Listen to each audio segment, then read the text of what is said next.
ताबीरिबा listener खुदिंगमकपु इकोकनोना खुरुमजरी ngasisu mayamgidamagta wari ama amuk puduna laksari wari asi hawdringaigi mangoinana ayibagi oiba warol kharadang thamjari yamna haija singjaduna ijaba nachade thaina takiba waridu mayamda amuk share tawjabani masida asoi aran yawkiba kayabu tabiriba listener khudingmakna pukchel saungna ngakpiu haiba wafam asi thamjabaga loinana mayamgi pukning wari romda chingsinjari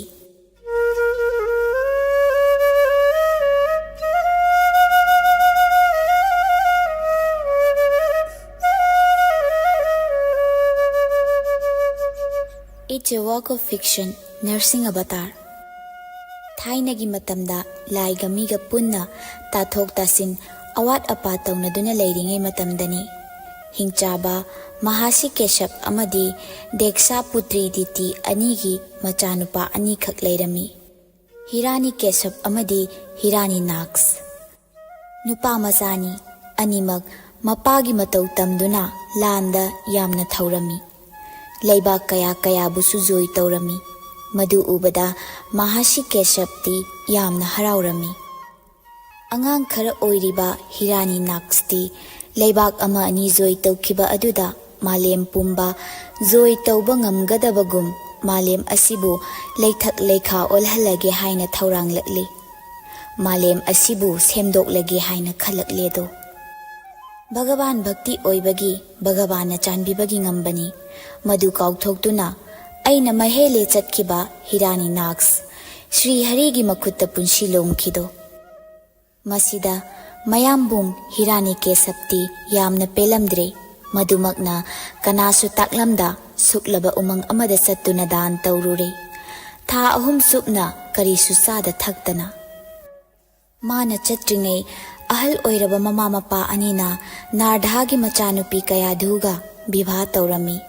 kayadhusu Hirani Kesapna hek chatkibaga makum matha leplami pau asi tamjaningbani adubu tampham leita wana khangdabadi natte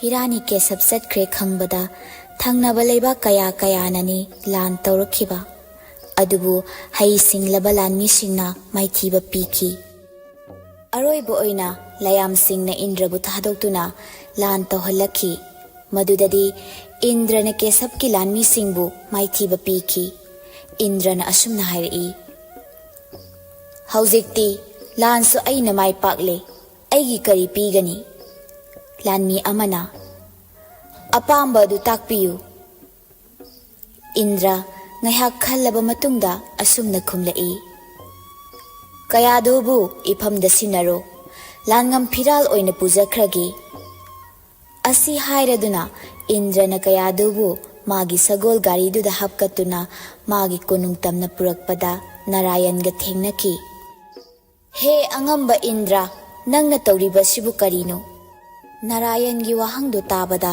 Indrana khumlai aina tawriba simuk chumba leitrabani pumnamakki athoiba Indragi wado tabada Narayana hairei kari pendabano karigidamak nangna kayadhubu purakpano Indrana kayadhugi khoiji khadami tamliba angang asi phatraba hingchaba Hirani Kesapki masani mabu hingna thamlagadi aina landa maithiba pirubagi kanaba kari leigani mapagi masani masu phatraba hingchaba soidana oirakani Indragi wado tabada Narayan nokladuna khumlai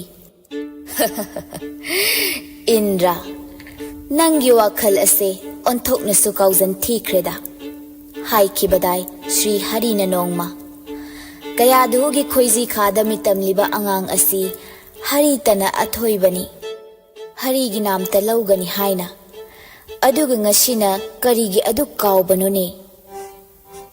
Narayan gi wado tabada Indrana asumna khumlai Narayan wakhal dalak haudabana aigi lalong khazik yangkre masigidamak aibu ngakpiyu kayadhu aibu ngakpiyu nangi pikliba angang nawa ase cheksingna tasin khomjina chenauko aibu ngakpiyu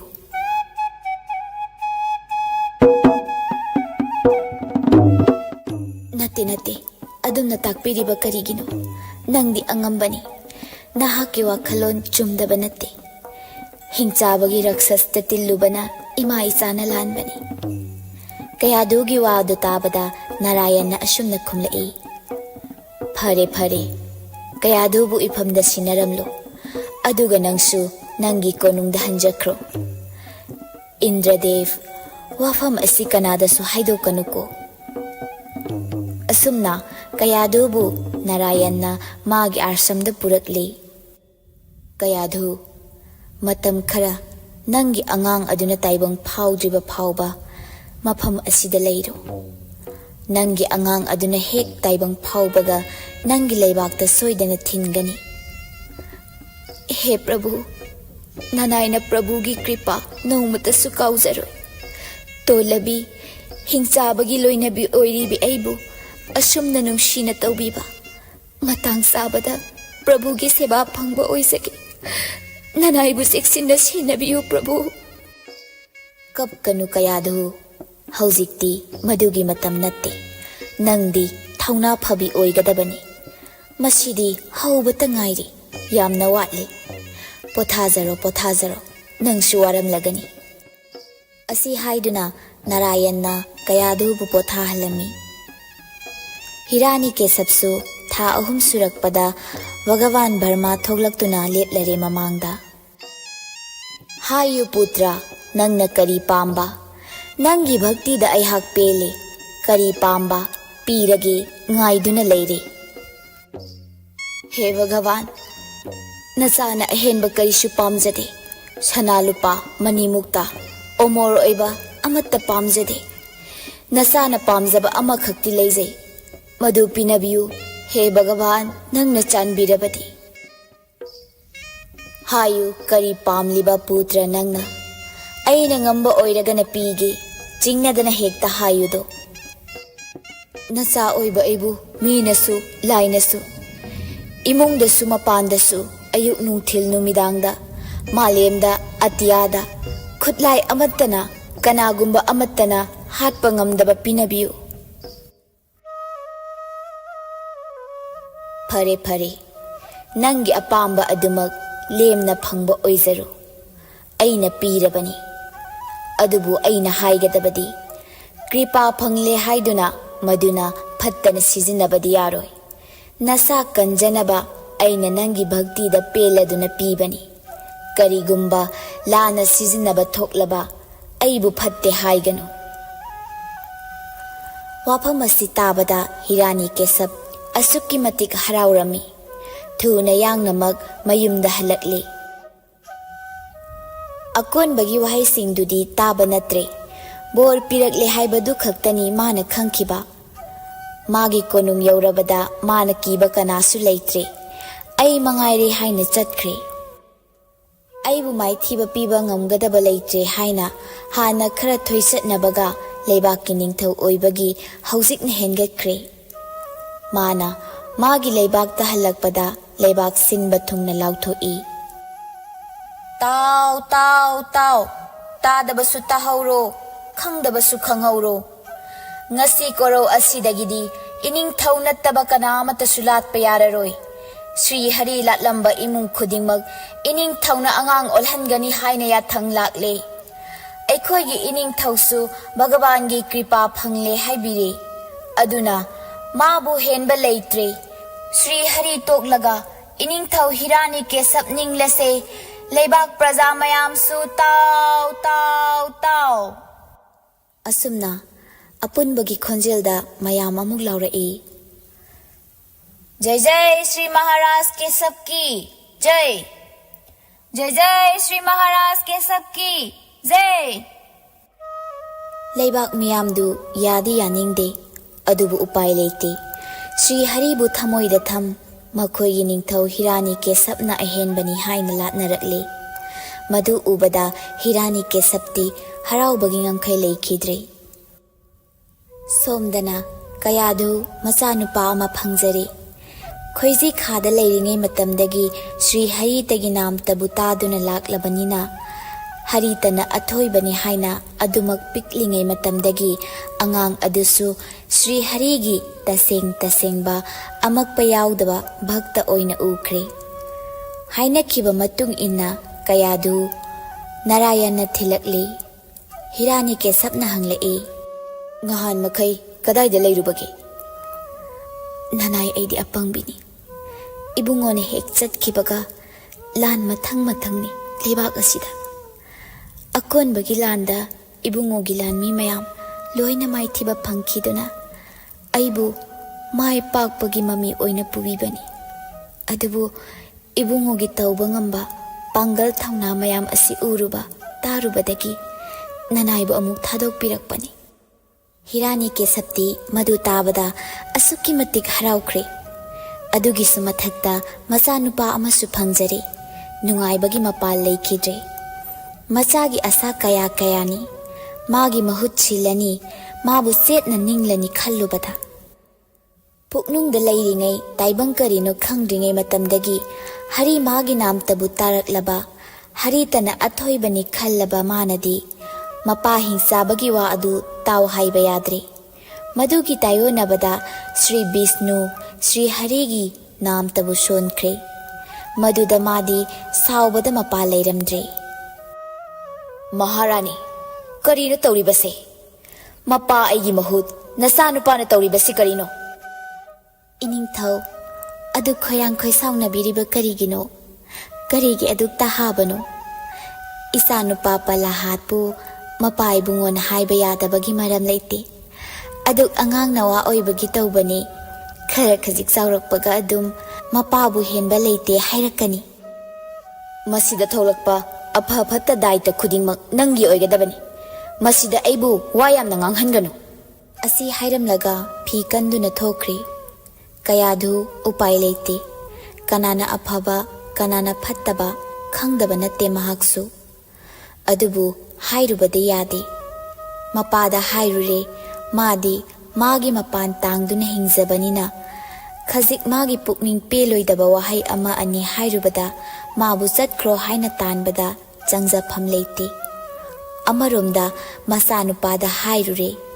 Aphaba thabakpu tauganu phatte karamna hairuni. Aduna tuminna matang sabada mapagi misang amuk masagi misang amuk asumna wana leire kayadudu. Palahatsu maana ningliba adu leplamde. Ahanba oina mapa ibungona mabu kaisumung sangda thamduna hu hapa sak ensang pizaduna hatnaba thaurang-le. Madudasu masanupana hu adubo hauna chaduna karisu tawdana leikibadu ubada masado haifam khangdaba mairi amana chaktheklakle. Masani mana haiba khuding inni mabu setna thagonagani khallubani. Adubu madugi ona tainaba tawrakpadudadi masa oirabasu nungsidabana henjilakle. Hiranikesap mapa ibungodi saubana mai haukre. Upai leite yumnak sagai onkrabi masan nupi halikabu kawi halikana. Kari takpigadaba itha thajadana aibu kawbibabu. Ibungi bema nabungsi hauzik yamna matha sarene. Leibak asigi angamba miyamna Hiranikesappu henba leite haina sakna sonariba nahakna tawba ngamdaba karamba thabakno nachalda takpiyu. Leibak miyamna aibu sakna sonarabasu aigi amatta yauzaba isa nupa palahatnadi aigi mayokta leikre. Karino ne tariba pausibo matau karamnano? Ai kaidaugadabano khangdre. Them nauduna sei thangduna yengi yadre. Hatokrase Hiranikesapki matik magun khangdaba madi. Asumna halikana hai singna masanupa palahatpo hatoknaba haiduna them nauduna tawrakle. Hiranikesapsu macha oizarabasu halikana hairibaduna chummi khanduna adumak yarakle. Halika kamdauna tawgani? Lakliba Purnima numit asida Halikagi agni zaigya ama phamgani haina takpiyo. Leibak asigi miyam chawna tingani. Aidi Agnidev की कृपा फंगलबिनी अइदी करिसु तौरोय अइगा पलाहात का पुन्ना fungi अइदी तेक्ता कायदना थौरकनी अदुबु मादी उद ओनख्रगनी फरे अदुमना तौरसी असुमना पूर्णिमा नुमित अदुदा मियाम हुप्तुना लैररी हलिकाना मैनुंगदा संगबदु मयामदु नोकमी येंगनरी हलिकागी मतुंग पलाहात सु संगलकपा अदुददी लेबाक मियाम अदु ngarang ngangnaragले जैग्यगी पुंगफमदु हेक यौबगा हौरे पलाहाती खोंजेल थोक्ता ओम श्री विष्णु ओम Shri Hari हाइना सोनबदी लेप्ते मैनुंगदुदा पिख्रबा पलाहात करिसु तौदना फमली अदुबु हलिकादी मसादु assume साक्थेक्लकपना अग्निदेवबु कौरकले हे अग्निदेवा मसिरा नंगी कृपा अइना चही मंगा चुपना तौजखिबगी महिरा नंगना पिबिरिबा असे हलिकागी वादो ताबदा अग्निदेवना खुमलई चुम्मी नंगना हाइबा अइना पीखी नंगी अपाम्बा अदुबु मदो नंगना लाना सिजिननबा नत्ते नसा कंजनबनी अदुबु नंगना लाना सिजिनरबनिना नसा पुंबा मैरी असिना चाकथेक्पा ओइरो पिख्रबा अंगांग असिबु मांगननबा सिनबा अंगांग असिना शोलेबसे ताइबंग असिगी मपु श्री हरिनी सोमदना कयाधु लेफम साफम खंग्रे मपुरोइबना कादा थोंगलोन सिंदुना थमलमी थोंगनाव मरुमदगी मसाना मैनुंगदा संगबा उखिबदा ओना थोइना कपलबनी तौफम खंगदा थोकपा सुंगमदा थमोय खुतुम सुदुना चाकना खांगजरी खोंजेल थोकना सु कपलिबनी अग्निदेवबु हेनबा ईश्वरनी पलाहातना नाम लौरिबा साकनी हाइना मियामना पाखतलंबा पलाहात की महुत हलिका ओइना मैना तुमना चाख्रे हिरानी के सपना जैग्य लोइरकपदा मचा ओइरबसु मागी येकनबा मैना तुमना चाख्रे खल्लुबदा हराउबा फावी अदुबु ओंथोरकपददी मसानुपा पलाहातना नोकमी फमदुना लेरमी तिल्लिबा मियामसु ngakpana खमथेंख्रे खंख्रे पलाहात अचंबा अंगांग नत्ते हिरानी के सपना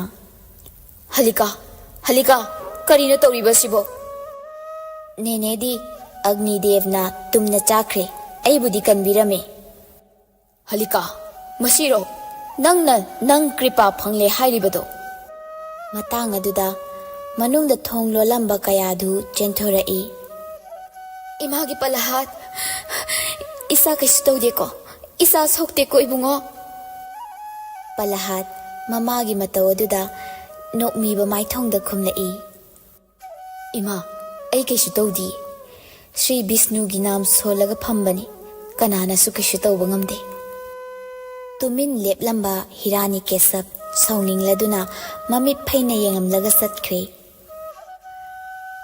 इमागी बुंगो नुसिबा इमागी पारी नंगी पाबुंगना साउखिबा थोक्लबदी इसागी मफमदा करी तौरकपा इमा खल्लुबदा अकीबा फावी इमागी पारी नंगा नपाबुंगा चांग येंगनरो हाइदौसु नंगदी अंगांग नवानी अदुगी सुमथक्ता पलेम नमा अयहाकना करमनसु अदुगुंबा वादो हाइरुगनी नंग श्री हरि निंगबा तोक्लोगबा इमागी बुंगो ममागी वादो ताबदा पलाहात साउनिंगना खुमलई पलेम इमा अपोक्पी नचाबो अदुक सोना उबिरिबा करिगिनो ngasi थौदोक असिना साखिनी नचा करिसु तौरोय अग्निदेवगी कृपा फंगलबा इने हलिका फावबा ngasi माइथीदुना उद ओनख्रे तुमना मांख्रे करिगी किरुनी अइगी हरिना महेले असुमना मतम खरदी हौख्रे हिरानी केसब मसानुपाबो हातनबा थौरांगबा लेप्ते नुमितु इथा थाजदना मसादा यामना नुंगसिना हाइरई इपागी बुंगो पलाहातसु अदुमक तपना खुमलई करी ताकपीगदबा इपागी थबक अमा चटकदबनी सेनापति खरा वाटले ngasiदी इचा यावबा यागद्रा फगनी अई यावजगे ꯍꯤꯔꯥꯅꯤꯀꯦꯁꯞꯇꯤ ꯊꯃꯣꯏꯗ ꯃꯣꯃꯣꯟ ꯅꯣꯛꯂꯤ꯫ ꯄꯂꯍꯥꯠ ꯑꯃꯨꯛꯀꯁꯨ ꯍꯥꯏꯔꯛꯏ, ꯏꯄꯥ ꯏꯕꯨꯡꯉꯣ, ꯑꯩ ꯃꯅꯨꯡꯗꯒꯤ ꯈꯨꯠꯁꯨ ꯈꯨꯠꯂꯥꯏ ꯈꯖꯤꯛ ꯄꯥꯏꯖꯔꯛꯀꯦ꯫ ꯈꯨꯗꯣꯡꯊꯤꯕ ꯍꯥꯏꯕꯁꯤ ꯇꯝꯕ ꯉꯝꯕ ꯅꯠꯇꯦ꯫ ꯄꯂꯍꯥꯠꯅ ꯇꯨꯡ ꯑꯣꯟꯗꯨꯅ ꯆꯠꯂꯤꯉꯩ ꯃꯇꯝꯗꯅꯤ ꯍꯤꯔꯥꯅꯤꯀꯦꯁꯞꯀꯤ ꯑꯆꯥꯟꯕ ꯃꯅꯥꯏ ꯃꯌꯥꯝ ꯆꯪꯁꯤꯟꯗꯨꯅ ꯃꯁꯥꯕꯨ ꯇꯨꯡꯂꯣꯝꯗꯒꯤ ꯐꯤꯖꯥꯎ ꯑꯃꯅ ꯀꯨꯞꯁꯤꯟꯗꯨꯅ ꯕꯣꯔꯥ ꯃꯅꯨꯡꯗ ꯍꯥꯞꯇꯨꯅ ꯄꯨꯊꯣꯛꯈ꯭ꯔꯦ꯫ ꯄꯂꯍꯥꯠ ꯃꯄꯥꯅ ꯃꯥꯕꯨ ꯐꯥꯔꯦ ꯈꯪꯂꯕꯗ ꯁ꯭ꯔꯤꯍꯔꯤꯒꯤ ꯅꯥꯝ ꯁꯣꯟꯕ ꯂꯦꯞꯈꯤꯗ꯭ꯔꯦ꯫ ꯁꯦꯅꯥꯄꯇꯤꯁꯤꯡ ꯑꯗꯨꯁꯨ ꯑꯁꯨꯝ ꯂꯥꯛꯄꯅ ꯑꯋꯥꯡꯕ ꯆꯤꯡꯗꯣꯜ ꯑꯃꯗ ꯂꯦꯞꯂꯔꯦ꯫ ꯍꯦꯛ ꯌꯦꯡꯊꯕꯗ ꯑꯀꯤꯕ ꯐꯪꯂꯕ ꯃꯁꯛꯅꯤ꯫ ꯂꯣꯛꯀꯤ ꯏꯁꯤꯡ ꯆꯦꯟꯕꯒꯤ ꯃꯈꯣꯜ ꯇꯔꯨ ꯇꯔꯨꯅ ꯆꯦꯜꯂꯤꯕ, ꯑꯃꯨꯛꯁꯨ ꯅꯣꯡꯊꯛꯇ ꯌꯦꯡꯈꯠꯄꯗ ꯃꯅꯤꯡꯇꯝꯅ ꯄꯥꯏꯔꯤꯕ ꯎꯆꯦꯛꯁꯤꯡ꯫ ꯁꯦꯅꯥꯄꯇꯤꯁꯤꯡ ꯑꯗꯨ ꯋꯥꯔꯤ ꯁꯥꯅꯔꯛꯏ꯫ ꯑꯩꯈꯣꯏꯕꯨ ꯑꯉꯥꯡꯁꯤ ꯂꯪꯊꯣꯛꯄ ꯇꯥꯔꯕ꯭ꯔꯥ?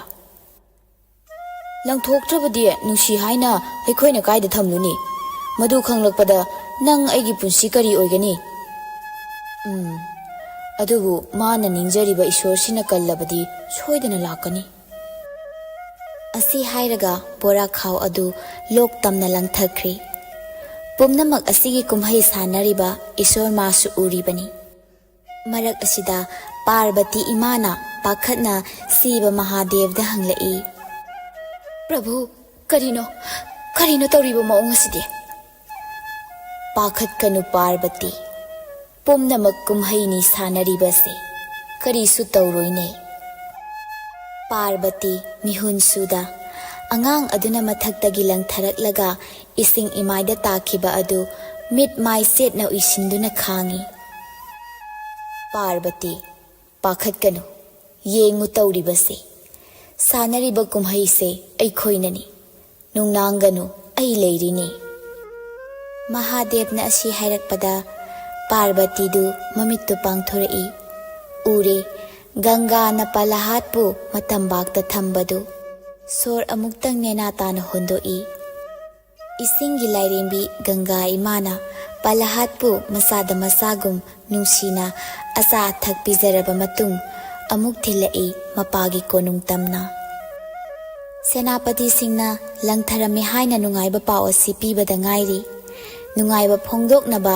ꯄꯣꯔꯝ ꯌꯥꯠꯄ ꯍꯧꯔꯛꯄꯅꯤ꯫ ꯈꯪꯍꯧꯗꯦ ꯄꯂꯍꯥꯠ ꯆꯪꯂꯛꯄ ꯑꯗꯨꯗ ꯇꯤꯜꯂꯝꯕ ꯁꯚꯥ ꯃꯤꯌꯥꯝ ꯑꯗꯨ ꯐꯝꯂꯝꯕꯗꯒꯤ ꯐꯨꯛ ꯐꯨꯛ ꯍꯧꯒꯠꯅꯔꯛꯏ꯫ ꯍꯤꯔꯥꯅꯤꯀꯦꯁꯞ ꯁꯥꯎꯅ, ꯍꯩ, ꯅꯣꯏꯕꯨ ꯃꯥ ꯂꯪꯊꯣꯛꯑꯝꯃꯦ ꯍꯥꯏꯕꯗꯥꯏꯅꯦ? ꯀꯝꯗꯧꯅꯅꯣ? ꯑꯣꯏꯔꯤꯕꯁꯤ ꯀꯝꯗꯧꯅꯅꯣ? ꯁꯦꯅꯥꯄꯇꯤꯁꯤꯡ ꯑꯗꯨꯁꯨ ꯉꯛꯄ ꯀꯤꯕꯒ ꯂꯣꯏꯅꯅ ꯍꯥꯏꯔꯛꯏ, ꯏꯅꯤꯡꯊꯧ, ꯑꯩꯈꯣꯏꯅꯗꯤ ꯂꯪꯊꯔꯝꯃꯦ, ꯑꯗꯨꯕꯨ ꯃꯇꯧ ꯀꯔꯝꯅ? ꯑꯃꯨꯛ ꯑꯩꯈꯣꯏꯗꯤ ꯈꯪꯖꯗ꯭ꯔꯦ ꯏꯅꯤꯡꯊꯧ꯫ ꯃꯈꯣꯏꯒꯤ ꯃꯇꯧꯗꯨ ꯎꯕꯗ ꯄꯂꯍꯥꯠ ꯅꯣꯛꯃꯤꯕ ꯃꯥꯏꯊꯣꯡꯗ ꯍꯥꯏꯔꯛꯏ, ꯏꯄꯥ ꯏꯕꯨꯡꯉꯣ, ꯑꯩꯕꯨ ꯅꯪꯒꯤ ꯑꯆꯥꯟꯕ ꯅꯅꯥꯏꯁꯤꯡꯅ ꯂꯣꯛꯅꯨꯡꯗ ꯂꯪꯊꯕꯤꯔꯝꯃꯤ, ꯑꯗꯨꯕꯨ ꯑꯩꯅ ꯅꯤꯡꯖꯔꯤꯕ ꯏꯁꯣꯔ ꯑꯁꯤꯅ ꯑꯩꯕꯨ ꯀꯟꯕꯤꯗꯨꯅ ꯉꯁꯤ ꯑꯃꯨꯛ ꯅꯃꯥꯡꯗ ꯂꯦꯞꯄꯅꯤ꯫ ꯀꯔꯤ ꯎꯁꯤꯠꯇꯕ! ꯀꯔꯤꯒꯨꯝꯕ ꯑꯩꯅ ꯏꯄꯥ ꯏꯕꯨꯡꯉꯣꯕꯨ ꯅꯤꯡꯂꯝꯕ ꯊꯣꯛꯂꯕ, ꯏꯄꯥ ꯏꯕꯨꯡꯉꯣꯅ ꯑꯩꯕꯨ ꯑꯁꯨꯝꯅ ꯑꯁꯤꯕꯒꯤ ꯈꯌꯥꯠꯇꯒꯤ ꯀꯟꯕꯤꯕ ꯉꯝꯒꯗ꯭ꯔꯥ? ꯀꯌꯥꯗꯅꯣ ꯌꯦꯡꯉꯨꯅꯦ ꯃꯁꯦ, ꯑꯩꯒꯤ ꯆꯤꯟꯊꯛꯇꯒꯁꯨ ꯈꯨꯝꯕ ꯁꯥꯏ꯫ ꯐꯩ, ꯅꯪꯅ ꯌꯥꯝꯅ ꯅꯤꯡꯖꯔꯤꯕ ꯃꯥꯗꯣ ꯀꯧꯊꯣꯛꯎ, ꯑꯩ ꯆꯥꯡ ꯌꯦꯡꯊꯣꯛꯅꯒꯦ꯫ ꯑꯁꯅꯥꯟ ꯂꯣꯏꯗꯨꯅ ꯀꯣꯅꯨꯡꯗ ꯆꯪꯂꯛꯄ ꯀꯌꯥꯗꯨ ꯄꯥꯈꯠꯄꯅ ꯂꯣꯏꯈ꯭ꯔꯦ꯫ ꯃꯄꯨꯔꯣꯏꯕꯕꯨ ꯐꯥꯊꯅꯕ ꯍꯥꯏꯔꯛꯏ꯫ ꯑꯉꯥꯡꯅ ꯍꯥꯏꯕꯅꯤ, ꯀꯩꯒꯤꯅꯣ ꯑꯗꯨꯛ ꯁꯥꯎꯔꯤꯕꯗꯨꯕꯣ? ꯏꯃꯥꯒꯤ ꯏꯕꯨꯡꯉꯣ ꯄꯂꯍꯥꯠ, ꯅꯄꯥꯗ ꯂꯥꯜꯂꯦ ꯍꯥꯏꯌꯣ ꯏꯃꯥꯒꯤ ꯏꯕꯨꯡꯉꯣ꯫ ꯄꯂꯍꯥꯠꯁꯨ ꯃꯉꯛ ꯀꯟꯗꯨꯅ ꯍꯥꯏꯌꯨ ꯍꯥꯏꯕ ꯌꯥꯗ꯭ꯔꯦ꯫ ꯃꯗꯨꯗ ꯍꯦꯟꯅ ꯁꯥꯎꯅꯤꯡꯂꯕ ꯍꯤꯔꯥꯅꯤꯀꯦꯁꯞꯅ ꯂꯥꯎꯅ ꯍꯥꯏꯔꯛꯏ, ꯅꯪꯅ ꯌꯥꯝꯅ ꯅꯤꯡꯖꯔꯤꯕ ꯁ꯭ꯔꯤꯍꯔꯤ ꯀꯗꯥꯏꯗ ꯂꯩ? ꯍꯥꯏꯌꯨ, ꯀꯗꯥꯏꯗ ꯂꯩ? ꯃꯁꯥꯕꯨ ꯍꯥꯠꯅꯕ ꯎꯄꯥꯏ ꯈꯨꯗꯤꯡ ꯇꯧꯔꯕꯁꯨ ꯃꯥꯏ ꯄꯥꯛꯇ꯭ꯔꯕ ꯑꯗꯨꯗ ꯑꯁꯨꯝꯅ ꯍꯪꯂꯛꯄꯅꯤ꯫ ꯃꯄꯥꯒꯤ ꯋꯥꯍꯪꯗꯣ ꯇꯥꯕꯗ ꯄꯂꯍꯥꯠ ꯅꯣꯛꯃꯤꯅ, ꯃꯥꯗꯤ ꯃꯐꯝ ꯈꯨꯗꯤꯡ ꯂꯩ, ꯉꯁꯥꯏꯗꯒꯤꯁꯨ ꯑꯩꯈꯣꯏꯅ ꯉꯥꯡꯅꯔꯤꯕ ꯈꯨꯗꯤꯡ ꯃꯥꯅ ꯂꯣꯏꯅ ꯇꯥꯔꯝꯒꯅꯤ꯫ ꯑꯩꯒꯤ ꯃꯅꯨꯡꯗ, ꯏꯄꯥ ꯏꯕꯨꯡꯉꯣꯒꯤ ꯃꯅꯨꯡꯗ, ꯏꯃꯥꯒꯤ ꯃꯅꯨꯡꯗ, ꯁꯦꯅꯥꯄꯇꯤ ꯈꯨꯗꯤꯡꯃꯛꯀꯤ ꯃꯅꯨꯡꯗ, ꯊꯥꯖꯗ꯭ꯔꯒ ꯗꯔꯕꯥꯔ ꯑꯁꯤꯒꯤ ꯈꯤꯜꯂꯤꯕ ꯌꯨꯝꯕꯤ ꯈꯨꯗꯤꯡꯗꯁꯨ ꯂꯩ ꯃꯥꯗꯤ꯫ ꯃꯁꯤ ꯇꯥꯕꯗ ꯍꯤꯔꯥꯅꯤꯀꯦꯁꯞ ꯃꯥꯒꯤ ꯅꯥꯀꯟꯗ ꯂꯩꯔꯤꯕ ꯒꯙꯥ ꯑꯗꯨ ꯄꯥꯏꯈꯠꯇꯨꯅ ꯌꯨꯝꯒꯤ ꯌꯨꯝꯕꯤꯁꯤꯡꯗꯨ ꯊꯨꯒꯥꯏꯕ ꯍꯧꯔꯛꯏ꯫ ꯀꯔꯥꯏ ꯀꯔꯥꯏ ꯅꯪꯒꯤ ꯄ꯭ꯔꯚꯨ ꯀꯗꯥꯏ ꯊꯣꯛꯂꯛꯇ꯭ꯔꯤꯁꯤꯗꯤ ꯀꯗꯥꯏꯗ ꯂꯩ? ꯑꯁꯨꯝꯅ ꯍꯥꯏꯅ ꯗꯔꯕꯥꯔꯒꯤ ꯌꯨꯝꯕꯤꯁꯤꯡ ꯑꯗꯨ ꯂꯣꯏꯅ ꯊꯨꯒꯥꯏꯔꯦ꯫ ꯏꯀꯣꯟ ꯀꯣꯟꯕꯗ ꯌꯨꯝꯒꯤ ꯖꯇ꯭ꯔꯥ ꯑꯣꯏꯔꯤꯕ ꯌꯨꯝꯕꯤ ꯑꯗꯨ ꯊꯨꯒꯥꯏꯕꯗ ꯑꯀꯤꯕꯒꯤ ꯃꯁꯛ ꯐꯪꯂꯕ ꯃꯤꯇꯝ ꯑꯃ ꯊꯣꯛꯂꯛꯂꯦ꯫ ꯃꯗꯨ ꯎꯕꯗ ꯍꯤꯔꯥꯅꯤꯀꯦꯁꯞ ꯅꯣꯛꯂꯗꯨꯅ ꯅꯪ ꯑꯣꯏꯔꯦ ꯑꯩꯒꯤ ꯏꯆꯥ ꯄꯂꯥꯍꯥꯠꯅ ꯑꯊꯣꯏꯕꯅꯤ ꯑꯍꯦꯟꯕꯅꯤ ꯍꯥꯏꯅ ꯅꯤꯡꯂꯤꯕꯁꯦ꯫ ꯑꯁꯨꯝꯅ ꯇꯞꯂꯝꯕꯗꯒꯤ ꯈꯪꯍꯧꯗꯦ ꯑꯀꯤꯕꯒꯤ ꯃꯁꯛ ꯐꯪꯅ ꯅꯣꯡꯁꯥꯒꯨꯝꯅ ꯈꯣꯡꯂꯛꯄ ꯍꯤꯔꯥꯅꯤꯀꯦꯁꯞ ꯈꯔ ꯈꯖꯤꯛ ꯀꯤꯕꯅ ꯃꯅꯤꯡ ꯍꯟꯗꯨꯅ ꯊꯣꯡꯖꯤꯟꯄꯥꯟꯗ ꯂꯦꯞꯄꯤ꯫ ꯈꯪꯍꯧꯗꯦ ꯆꯪꯁꯤꯟꯗꯨꯅ ꯃꯐꯥꯏꯒꯟꯗ ꯊꯥꯡꯒꯠꯄ ꯑꯗꯨꯒ ꯁꯥꯎꯅ ꯌꯦꯡꯂꯛꯏ꯫ ꯃꯉꯛ ꯑꯗꯨꯁꯨ ꯈꯨꯠꯁꯥꯁꯤꯡꯗꯨꯅ ꯄꯥꯏꯁꯤꯜꯂꯤ꯫ ꯍꯤꯔꯥꯅꯤꯀꯦꯁꯞ, ꯅꯪꯅ ꯑꯩꯕꯨ ꯍꯥꯠꯄꯗꯤ ꯅꯠꯇꯦ ꯑꯩꯕꯨ ꯍꯥꯠꯄ ꯉꯝꯕ ꯀꯅꯥꯁꯨ ꯂꯩꯇꯦ꯫ ꯀꯔꯤꯒꯤ ꯅꯪꯅ ꯑꯗꯨꯝꯅ ꯍꯥꯏꯔꯤꯕꯅꯣ? ꯑꯩꯗꯤ ꯄ꯭ꯔꯚꯨ ꯚꯔꯃꯥꯒꯤ ꯊꯧꯖꯥꯜ ꯐꯪꯂꯕ ꯃꯤꯅꯤ꯫ ꯀꯔꯝꯕ ꯊꯧꯖꯥꯜ? ꯑꯩꯗꯤ ꯏꯃꯨꯡꯗꯁꯨ ꯃꯄꯥꯟꯗꯁꯨ ꯀꯅꯥꯅꯁꯨ ꯍꯥꯠꯄ ꯉꯝꯂꯣꯏ꯫ ꯅꯪꯅ ꯂꯩꯔꯤꯁꯦ ꯊꯣꯡꯖꯤꯟꯄꯥꯟꯗꯅꯤ, ꯃꯄꯥꯟꯁꯨ ꯅꯠꯇꯦ ꯏꯃꯨꯡꯁꯨ ꯅꯠꯇꯦ꯫ ꯑꯩꯗꯤ ꯃꯤ ꯁꯥ ꯉꯥ ꯑꯃꯠꯇꯅꯁꯨ ꯍꯥꯠꯄ ꯉꯝꯂꯣꯏ꯫ ꯑꯩꯕꯨ ꯃꯤꯔꯣ ꯑꯩꯕꯨ ꯁꯥꯔꯣ ꯀꯔꯝꯕ ꯂꯧꯒꯅꯤ? ꯏꯁꯥ ꯇꯪꯈꯥꯏ ꯑꯃꯅ ꯃꯤ, ꯏꯁꯥ ꯇꯪꯈꯥꯏ ꯑꯃꯅ ꯅꯣꯡꯁꯥ, ꯑꯗꯨꯒ ꯑꯩꯒꯤ ꯏꯃꯤꯡꯅ ꯅꯔꯁꯤꯡ꯫ ꯑꯗꯨꯒ ꯑꯩꯗꯤ ꯈꯨꯠꯂꯥꯏ ꯑꯃꯠꯇꯅꯁꯨ ꯍꯥꯠꯄ ꯉꯝꯂꯣꯏ꯫ ꯑꯩꯒꯤ ꯈꯨꯠꯇ ꯈꯨꯠꯂꯥꯏ ꯑꯃꯠꯇ ꯌꯥꯎꯗꯦ꯫ ꯑꯩꯒꯤ ꯈꯨꯖꯤꯟꯁꯤꯅ ꯅꯪꯕꯨ ꯍꯥꯠꯀꯅꯤ꯫ ꯑꯩꯗꯤ ꯑꯌꯨꯛ ꯅꯨꯡꯊꯤꯜ ꯅꯨꯃꯤꯗꯥꯡ ꯃꯇꯝ ꯑꯃꯠꯇꯗꯁꯨ ꯍꯥꯠꯄ ꯉꯝꯂꯣꯏ꯫ ꯍꯤꯔꯥꯅꯤꯀꯦꯁꯞꯀꯤ ꯋꯥꯗꯨ ꯇꯥꯕꯗ ꯅꯔꯁꯤꯡ ꯁꯥꯎꯅ ꯍꯥꯏꯔꯛꯏ꯫ ꯕ꯭ꯔꯍꯃꯥꯅ ꯄꯤꯔꯝꯕ ꯀ꯭ꯔꯤꯄꯥ ꯈꯪꯂꯦ꯫ ꯅꯪ ꯃꯤ ꯁꯥ ꯉꯥ ꯑꯃꯠꯇꯅ ꯍꯥꯠꯄ ꯉꯝꯂꯣꯏ꯫ ꯑꯌꯨꯛ ꯅꯨꯡꯊꯤꯜ ꯅꯨꯃꯤꯗꯥꯡꯒꯤ ꯃꯇꯝꯗꯁꯨ ꯃꯥꯂꯦꯝ ꯑꯇꯤꯌꯥ ꯑꯅꯤꯗꯁꯨ ꯈꯨꯠꯂꯥꯏ ꯑꯃꯠꯇꯅꯁꯨ ꯃꯗꯣ ꯈꯪꯅ ꯑꯩꯅ ꯉꯁꯤ ꯂꯥꯛꯏꯕꯅꯤ꯫ ꯍꯧꯖꯤꯛ ꯅꯨꯃꯤꯗꯥꯡ ꯋꯥꯏꯔꯝꯅꯤ, ꯅꯨꯡꯊꯤꯜ ꯅꯨꯃꯤꯗꯥꯡꯒꯤ ꯂꯪꯗꯥꯏ꯫ ꯅꯪꯅ ꯂꯩꯔꯤꯕ ꯑꯁꯤꯁꯨ ꯊꯣꯡꯖꯤꯟꯄꯥꯜ, ꯑꯩꯒꯤ ꯇꯝꯄꯥꯛꯇ ꯃꯥꯂꯦꯝ ꯑꯇꯤꯌꯥ ꯑꯅꯤꯒꯤ ꯂꯪꯗꯥꯏ꯫ ꯈꯨꯠꯂꯥꯏ ꯌꯥꯎꯗ ꯑꯩꯒꯤ ꯏꯈꯨꯠꯅ ꯄꯦꯟꯅ ꯍꯥꯠꯀꯅꯤ ꯅꯪꯕꯨ꯫ ꯑꯁꯤ ꯍꯥꯏꯔꯒ ꯁꯥꯎꯅ ꯁꯥꯡꯈ꯭ꯔꯕ ꯈꯨꯖꯤꯟ ꯑꯗꯨꯅ ꯊꯕꯥꯛ ꯑꯗꯨꯕꯨ ꯍꯣꯒꯥꯏꯗꯨꯅ ꯏꯈꯦꯡ ꯆꯦꯟꯊꯕ ꯑꯗꯨ ꯌꯦꯡꯂꯤ꯫ ꯍꯧꯅꯁꯨ ꯈꯣꯡꯂꯤ꯫ ꯂꯣꯏꯈ꯭ꯔꯦ ꯑꯀꯟꯕ ꯍꯤꯔꯥꯅꯤꯀꯦꯁꯞꯀꯤ ꯄꯨꯟꯁꯤ ꯅꯔꯁꯤꯡꯒꯤ ꯃꯈꯨꯠꯇ꯫ ꯅꯔꯁꯤꯡꯒꯤ ꯑꯁꯥꯎꯕꯗꯤ ꯐꯕ ꯀꯧꯕ ꯂꯩꯈꯤꯗ꯭ꯔꯦ꯫ ꯍꯦꯟꯅ ꯁꯥꯎꯅꯤꯡꯂꯛꯂꯤ꯫ ꯇꯤꯜꯂꯝꯂꯤꯕ ꯃꯤꯌꯥꯝꯗꯨ ꯈꯨꯔꯨ ꯈꯨꯗꯛ ꯀꯨꯟꯗꯨꯅ ꯂꯩꯈ꯭ꯔꯦ꯫ ꯃꯗꯨ ꯎꯕꯗ ꯂꯛꯁꯃꯤꯅ ꯄꯂꯥꯍꯥꯠꯀꯤ ꯃꯅꯥꯛꯇ ꯂꯥꯛꯇꯨꯅ ꯍꯥꯏꯔꯛꯏ꯫ ꯏꯆꯥꯅꯨꯄꯥ, ꯅꯪꯗꯤ ꯄ꯭ꯔꯚꯨꯒꯤ ꯑꯆꯥꯟꯕ ꯚꯛꯇꯅꯤ꯫ ꯅꯪꯅ ꯍꯥꯏꯔꯕꯗꯤ ꯁꯣꯏꯗꯅ ꯌꯥꯒꯅꯤ꯫ ꯂꯛꯁꯃꯤꯒꯤ ꯋꯥꯗꯨ ꯇꯥꯕꯗ ꯄꯂꯥꯍꯥꯠꯇꯨ ꯅꯔꯁꯤꯡꯒꯤ ꯃꯅꯥꯛ ꯇꯝꯅ ꯂꯥꯛꯏ꯫ ꯑꯗꯨꯒ ꯍꯥꯏꯔꯛꯏ, ꯍꯦ ꯄ꯭ꯔꯚꯨ, ꯑꯁꯥꯎ ꯄꯔꯩ ꯆꯟꯕꯤꯔꯅꯨ, ꯐꯥꯊꯕꯤꯔꯣ꯫ ꯅꯪꯒꯤ ꯅꯅꯥꯏ ꯇꯣꯜꯂꯕ ꯚꯛꯇ ꯄꯂꯥꯍꯥꯠꯅ ꯄꯨꯅꯦꯝꯖꯔꯤꯌꯦ꯫ ꯑꯁꯤ ꯍꯥꯏꯕ ꯂꯣꯏꯔꯛꯄꯗ ꯀꯤꯔꯕ ꯁꯛꯇꯝ ꯑꯣꯏꯔꯝꯕ ꯑꯗꯨ ꯍꯧꯖꯤꯛꯇꯗ ꯆꯤꯡ ꯂꯦꯝꯂꯕ ꯕꯤꯁꯅꯨꯒꯤ ꯁꯛꯇꯝ ꯑꯣꯜꯂꯛꯂꯦ꯫ ꯑꯗꯨꯒ ꯄꯂꯥꯍꯥꯠꯄꯨ ꯀꯣꯟꯗꯨꯅ ꯍꯥꯏꯔꯛꯏ,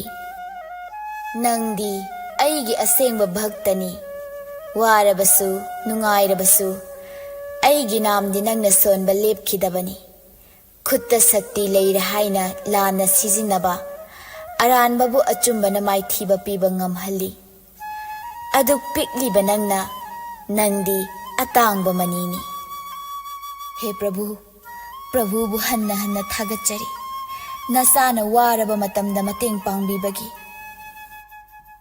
ꯃꯁꯤꯗꯤ ꯏꯁꯣꯔ ꯑꯃꯅ ꯃꯥꯒꯤ ꯚꯛꯇ ꯑꯗꯨꯒꯤꯗꯃꯛ ꯇꯧꯕꯤꯐꯝ ꯊꯣꯛꯄꯗꯨꯅꯤ꯫ ꯃꯇꯨ ꯃꯆꯥ ꯅꯨꯡꯁꯤꯕ ꯈꯪꯗꯕ ꯑꯩꯒꯤꯇ ꯌꯦꯡꯗꯨꯅ ꯍꯤꯡꯕ ꯑꯩ ꯃꯉꯥꯏꯔꯦ ꯆꯠꯂꯕꯗꯤ ꯃꯥꯏꯊꯤꯕ ꯅꯪꯕ ꯍꯥꯏꯕꯁꯦ ꯃꯍꯧꯁꯥꯅꯤ꯫ ꯌꯥꯔꯤꯕ ꯃꯈꯩ ꯃꯈꯣꯏꯕꯨ ꯄꯔꯥ ꯑꯃꯗꯤ ꯇꯝꯕꯤꯕ ꯆꯨꯝꯂꯕꯅꯤ꯫ ꯑꯁꯤ ꯍꯥꯏꯔꯝꯂꯒ ꯕꯤꯁꯅꯨꯗꯨ ꯃꯥꯡꯈ꯭ꯔꯦ꯫ ꯄꯂꯥꯍꯥꯠ ꯃꯈꯨꯠ ꯑꯅꯤ ꯂꯣꯟꯅꯅ ꯈꯣꯏꯔꯝꯃꯤ꯫ ꯄꯨꯛꯅꯤꯡꯅ ꯊꯥꯖꯅ ꯏꯁꯥꯅ ꯌꯥꯖꯅ ꯈꯣꯏꯖꯪꯅ ꯏꯁꯣꯔ ꯅꯤꯡꯂꯨꯕꯅ ꯁꯤꯔꯕ ꯃꯇꯝꯗꯁꯨ ꯏꯁꯣꯔꯅ ꯃꯇꯦꯡ ꯄꯥꯡꯕꯤꯔꯕꯅꯤ꯫ ꯑꯁꯨꯝ ꯇꯧꯅ ꯍꯤꯔꯝ ꯈꯨꯗꯤꯡꯗ ꯑꯃꯔꯣꯝꯗ ꯑꯍꯦꯟꯕ ꯏꯁꯣꯔ ꯂꯩꯇꯦ, ꯇꯣꯉꯥꯟꯕ ꯃꯁꯛ ꯃꯑꯣꯡꯗ ꯎꯕꯅꯤ ꯑꯩꯈꯣꯏꯅ ꯂꯥꯠꯆꯕꯅꯤ꯫ ꯑꯗꯨꯕꯨ ꯑꯃꯈꯛꯇꯅꯤ ꯃꯔꯨ ꯑꯣꯏꯕꯗꯤ ꯊꯃꯣꯏ ꯁꯦꯡꯅ ꯅꯤꯡꯖꯕ ꯑꯗꯨꯅꯤ꯫ ꯑꯩꯅ ꯄꯥꯝꯖꯅ ꯇꯧꯔꯕ ꯈꯣꯏꯖꯪꯅ ꯇꯧꯔꯕꯗꯤ ꯃꯥꯏ ꯄꯥꯛꯇꯕ ꯂꯩꯔꯣꯏ꯫ ꯑꯗꯨꯅ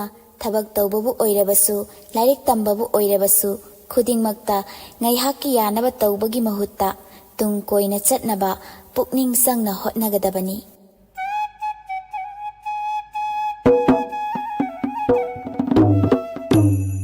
ꯉꯁꯤꯒꯤ ꯑꯣꯏꯅꯗꯤ ꯃꯇꯥꯡ ꯑꯁꯤꯗ ꯋꯥꯔꯤ ꯑꯁꯤ ꯂꯣꯏꯁꯤꯟꯖꯔꯦ꯫ ꯋꯥꯔꯤ ꯑꯁꯤ ꯄꯥꯊꯣꯛꯆꯕ ꯃꯇꯝꯗ ꯁꯣꯏꯈꯤꯕ ꯂꯥꯟꯈꯤꯕ ꯌꯥꯎꯔꯕꯁꯨ ꯇꯥꯕꯤꯔꯤꯕ ꯂꯤꯁꯅꯔ ꯈꯨꯗꯤꯡꯃꯛꯅ ꯉꯥꯛꯄꯤꯌꯨ ꯍꯥꯏꯅ ꯍꯟꯅ ꯍꯥꯏꯖꯔꯤ꯫ ꯃꯇꯨꯡ ꯇꯥꯔꯛꯄꯗ ꯅꯨꯡꯉꯥꯏꯔꯕ ꯋꯥꯔꯤ ꯀꯌꯥ ꯑꯃ ꯄꯨꯗꯨꯅ ꯂꯥꯛꯆꯒꯦ꯫ ꯃꯌꯥꯝꯁꯨ ꯁꯨꯡꯁꯣꯏ ꯁꯣꯏꯗꯅ ꯉꯥꯏꯗꯨꯅ ꯂꯩꯕꯤꯔꯝꯃꯨ꯫